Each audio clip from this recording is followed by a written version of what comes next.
Hey guys, what's up? I've got this new bread slicer that I got from Amazon recently, and this is what it looks like all set up. I've got a loaf of bread in there. This is, of course, a longer one, and because I'm using the thinner loaf, I put these things here in on the inner part. If you had a bigger loaf, you could move that out here, and then this piece just kind of slides here and fits on the end of whichever one of these that you're using.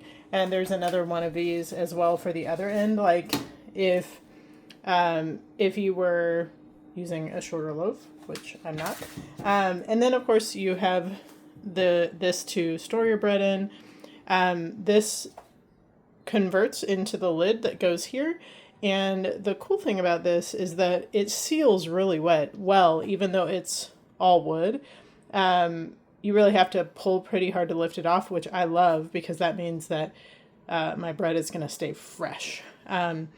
With this one, I'm not sure. I want like a thicker slice. So I'll probably go every like 1, 2, maybe 2 to 3. I'll try out some different slices to kind of see what I get. But anyway, I just wanted you to see this, how it works, how helpful it is. I could see how, I'll use this anyway, but it gives you a lot of consistency. And if you see here, these are thinner slices, and then these are for thicker slices. But of course, you can also do like me and skip 1 or 2, depending on how thick you want the slices to be. So anyway, it's really helpful, I think, especially for consistency if you are trying to do something that's really pretty and looks specific. I could see how that would be even more helpful, but I love it anyway, just for my little meals that we're having.